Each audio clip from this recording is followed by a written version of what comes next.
My name is Merle C. Hayes. I'm 31 years old and I don't tolerate chaos for long. I work in operations management for a regional manufacturing company in North Carolina. My life is structured. I wake up at 6. I go to the gym 3 times a week. I track my expenses. Stability isn't boring to me, it's intentional. My boyfriend Alyssa is 28. We've been together a little over 2 years. We don't live together, but he spends most weekends at my place. On paper, it looked solid. He works in marketing for a boutique firm. Outgoing, social, always surrounded by people. I'm more reserved, but I'm not insecure. At least I didn't think I was. The one recurring issue in our relationship has always been his ex-girlfriend, Jessica. They dated for 5 years before me.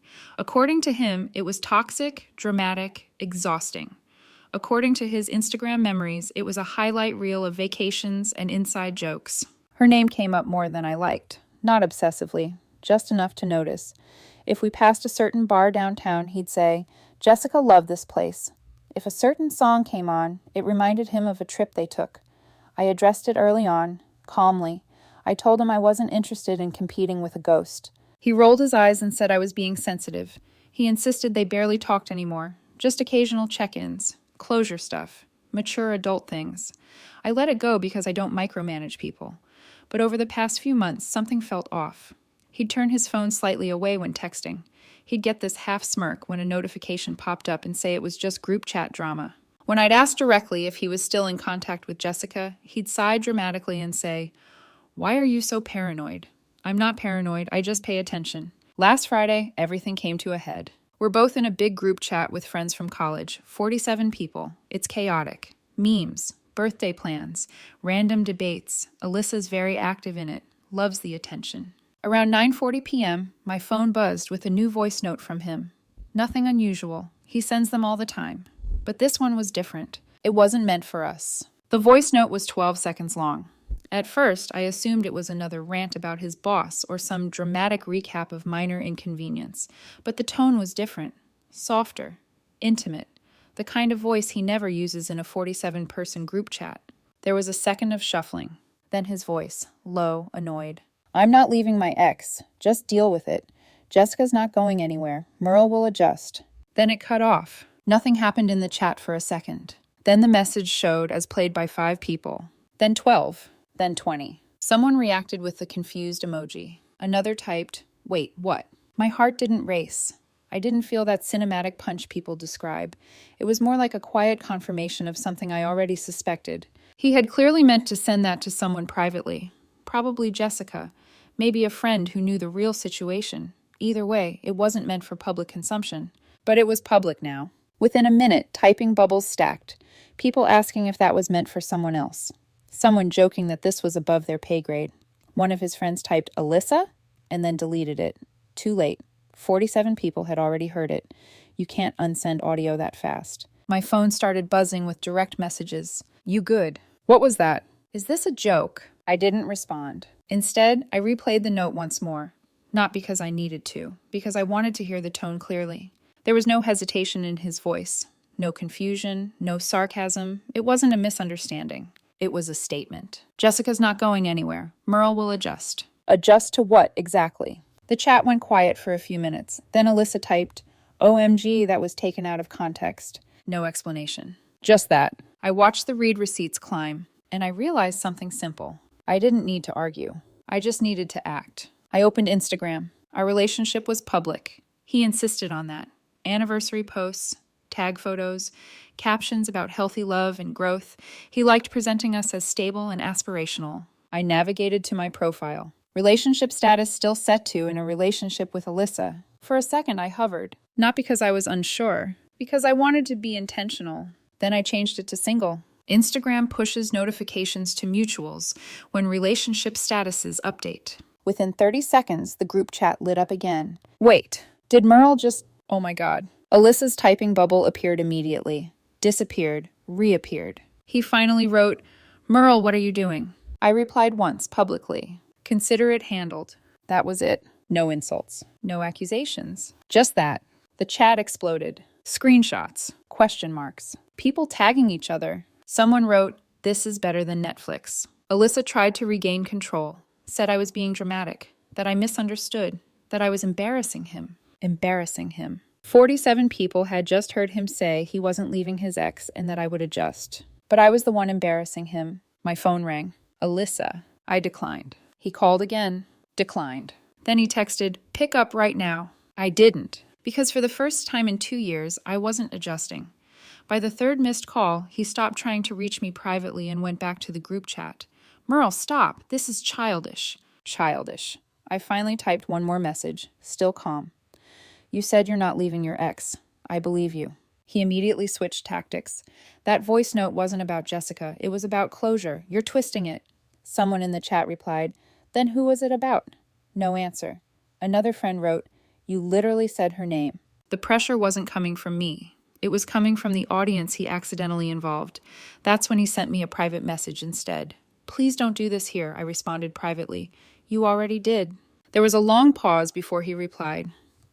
"I didn't mean it like that." I asked, "Then what did you mean?" The typing bubble disappeared, came back, disappeared again. I was venting. To who? Silence. Meanwhile, the group chat devolved into side conversations. People were speculating openly now, some defending him, some defending me. Screenshots were definitely being saved. At one point, someone wrote, "Didn't Alyssa hang out with Jessica last month?" He responded instantly, "It was a group thing. Stop making drama." About 20 minutes later, he did something predictable. He changed his relationship status too. Back to single, as if that would level the playing field. But the difference was obvious to everyone watching. I reacted to what I heard. He reacted to what I did. My phone buzzed again. Different number. Jessica. I stared at it for a moment before letting it ring out. 30 seconds later, she texted, "We need to talk." I didn't reply. Instead, I screenshotted the missed call and dropped it into the group chat without commentary. No caption, just the image. The reaction was immediate. "You can't make this up." "Is this real?"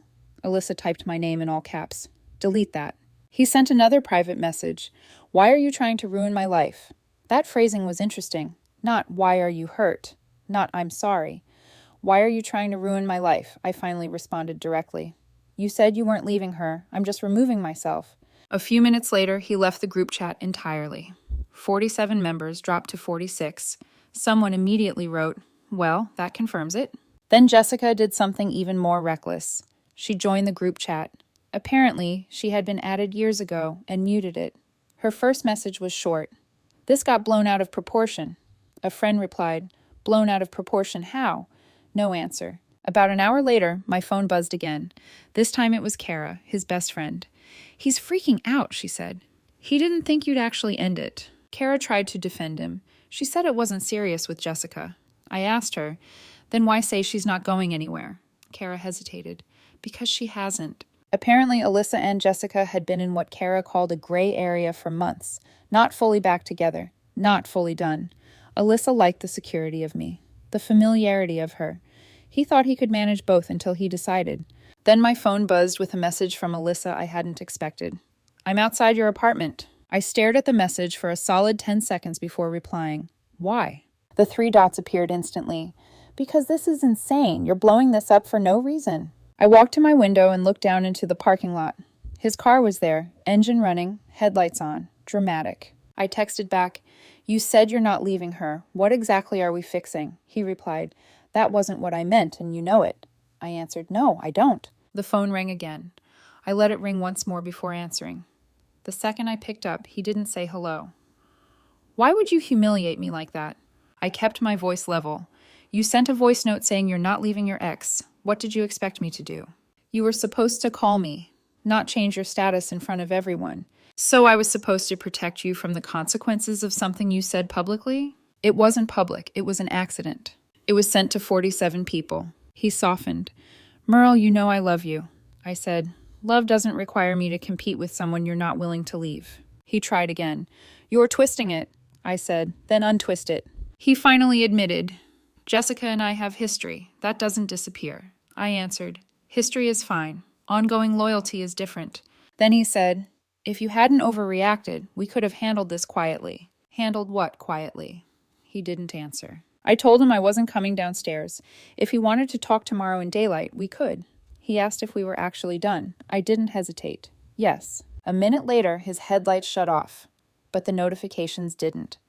Someone in the group chat posted a screen recording of the original voice note, full 12 seconds, clear audio, calm tone. Jessica's not going anywhere. Merle will adjust. Alyssa rejoined the chat. Stop posting that. Nobody stopped. He tried to pivot again. Merle and I are dealing with this privately. Everyone mind your business. I typed one last time. We are not dealing with anything. I'm out. Then I muted the chat. Muting the chat didn't stop the buzzing. It just stopped me from watching the chaos in real time. My phone still lit up with direct messages, half concern, half curiosity, and a few people who just wanted front row seats to someone else's pain. I didn't respond to most of them, not because I was trying to be mysterious, because I didn't owe a statement. The voice note was the statement. Everything else was just people trying to assign roles. Villain, victim, plot twist. Around midnight, Kara sent another message asking if I was safe, if Alyssa was still outside, if she should come over. I appreciated the concern, but I told her I was fine. I wasn't fine emotionally, but I was fine in the way that mattered. I wasn't going downstairs. I wasn't pleading. I wasn't negotiating my own dignity. Then I saw a new notification I hadn't expected. Jessica posted in the group chat again, trying to smooth things over, like she was the adult in the room. She wrote, "This is getting taken way too far. Everybody relax." The wording was almost funny, because she wasn't actually denying anything. She was just scolding the audience for noticing. Someone replied, "Are you with him or not?" Jessica didn't answer that. She posted a laughing emoji like ambiguity was a power move. Then she sent one more message. "Merle, you don't know the whole story." I didn't respond. Because what story could possibly make "I'm not leaving my ex" sound innocent? Alyssa reappeared briefly with a message directed at everyone. Stop talking about my relationship like it's content. Content. That was the first honest thing he'd said all night. He didn't say stop because it's untrue. He said stop because it's inconvenient. Then, like a final act of desperation, he tried to shift blame onto me again. Merle is overreacting. This was taken out of context. Someone replied, "What context makes that sentence okay?" Another person wrote, "You literally said she's not going anywhere." The group wasn't on my side because I was persuasive. They were on the side of the audio they heard with their own ears. My phone buzzed with a follow request on Instagram from a random account. Then another, then a third. People were trying to watch the aftermath like it was a live series. That's when I realized screenshots weren't just being saved. They were being shared outside the chat. I opened Instagram and saw that Alyssa had posted a story. Not an apology, not clarification. A vague quote on a black background about people showing their true colors. It was designed to make him look wounded without naming what wounded him. 10 minutes later, Jessica posted too. A photo of a glass of wine and a caption about protecting peace. No denial there either, just a soft launch of smugness. And then something happened that made the night feel suddenly predictable. Alyssa changed his relationship status again, not to single, not to in a relationship with me. He set it to, it's complicated.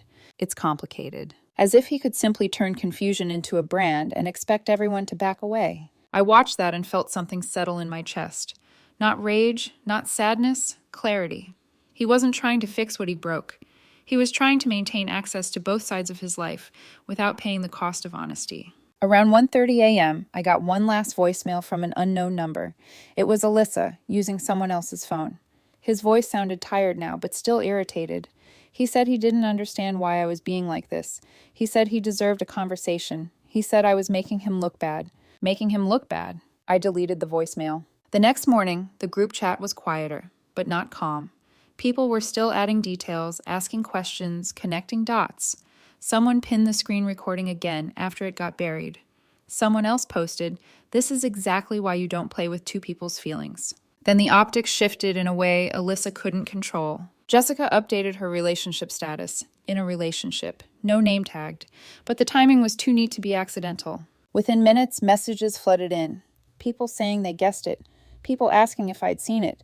People sending screenshots like they were delivering news. I didn't reply to them either. Because the point was never to win the group chat. The point was to leave the triangle. Around noon, Alyssa texted me from his own number again. "Can we please talk without everyone watching?" I replied once. "We already did." "That wasn't a real conversation," he wrote. "You didn't even fight for us." There it was. The script he wanted. He wanted me to chase him so he could feel powerful. He wanted me to argue so he could frame me as unstable. He wanted me to negotiate so he could keep options open. I answered calmly. I'm not competing for a position that shouldn't be open. 3 minutes passed. Then, it wasn't open like that. I asked, then why say you're not leaving her? No response. So I packed his things, a hoodie, a charger, a toothbrush, a couple shirts he kept in my drawer like a claim. I placed them in a small box and left it with the concierge. No note, no dramatic goodbye, just removal. That afternoon, I checked Instagram again, not out of obsession, out of confirmation. Alyssa had archived every photo of us. Clean sweep. Like erasing evidence would change what 47 people heard. And then the final confirmation arrived without me asking. Jessica posted a story. 2 coffee cups on a table. 2 hands. No faces. Caption about clarity and choosing what feels right. I zoomed in, not jealous, just curious. The watch on the other wrist wasn't mine. By evening, Alyssa and Jessica were tagged in a relationship status together. People started sending me screenshots again, this time with comments like, I'm so sorry, and at least you know, and you dodged a bullet. I didn't respond, because what I felt wasn't shock anymore. It was relief. The kind of relief you only feel when reality finally stops pretending. That night, I blocked Alyssa. Not mid-argument, not as a threat, methodically. His number, Instagram, Facebook, LinkedIn, because he once joked he'd keep me in his professional orbit even if we broke up. No loose ends. Within seconds, Kara messaged, he can't reach you. I replied, that's the point. She said, he's saying this is extreme. I asked her one question. Did he block Jessica at any point in the last 6 months? Long pause. No. Exactly. If I'm the one called extreme for drawing a line, then I finally know where I stood in his hierarchy. That was the last conversation I had about it. Because after you remove yourself from being an option, everything becomes simple. The first morning without notifications from him felt strange. No good morning, no passive check-in, no testing of my mood, just silence. I went to the gym, came back, made coffee, and realized something uncomfortable. I wasn't grieving him. I was grieving the version of him I thought existed. About a week later, David, one of the guys from the group chat, ran into me at a bar and gave me the update I didn't ask for. Apparently, Alyssa had been telling people he didn't expect me to be that cold. Cold. I smiled when David said it. There's a difference between cold and decisive. Cold is indifference. Decisive is clarity. From what I heard, the dynamic between Alyssa and Jessica shifted once the triangle disappeared. It's easy to want someone when there's competition. It's different when they're fully available. The excitement fades when there's no one left to outmaneuver. And without me there to adjust, Alyssa had to sit in the full weight of his own choices. 2 weeks later, Kara texted again. She said they'd been arguing constantly. Jessica wasn't thrilled about being publicly exposed. Alyssa wasn't thrilled that I didn't chase him. The narrative he'd been telling himself about being desired by 2 people didn't survive reality. I didn't reply. I wasn't invested in their unraveling. A month passed. The group chat moved on. New memes, new birthdays, new distractions, but every once in a while someone would reference that night like it was folklore. Remember the voice note? It became a cautionary tale, not because I humiliated him, but because he underestimated me. One afternoon, Kara called instead of texting. She sounded hesitant.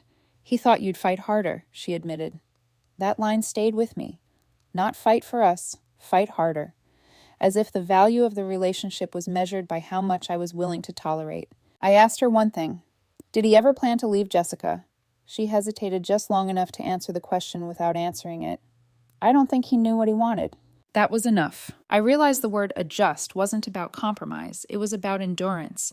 He expected me to endure ambiguity, to accept half loyalty, to stay stable while he figured himself out. Stability isn't passive, it's intentional. And I don't lend it to people who treat it like background noise.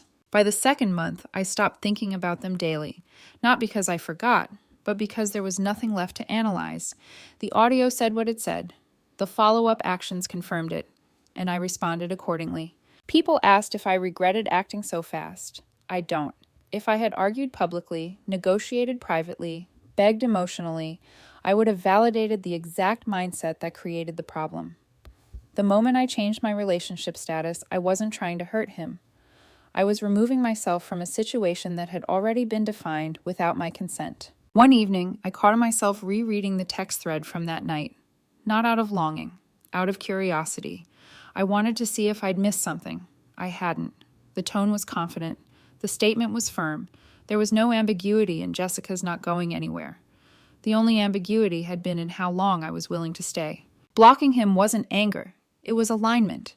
I didn't owe him access to me just because he wasn't ready to let go of someone else. And I didn't owe him a dramatic ending either. Sometimes the most powerful response is silence. The final twist came quietly. Around the third month, I heard through another mutual friend that Alyssa had tried to reach out through someone else, testing the waters. Not to apologize, not to reconcile, just to see if I was still reachable. That was the part that made everything clear. It wasn't about losing me. It was about losing access. That's the difference between love and possession. Love respects finality. Possession tests it. By the fourth month, I felt something close to gratitude. Not for the humiliation, not for the drama, but for the exposure. The voice note did what confrontation never could. It revealed the hierarchy. It clarified the triangle. It removed doubt. 47 people heard it, but the only person who needed to hear it was me. When I typed, "Consider it handled," I meant something very specific. Handled doesn't mean explosive. It doesn't mean revenge. It means resolved. It means I will not participate in ambiguity. People call it cold. I call it consistent. He said I would adjust. I did, just not in the direction he expected.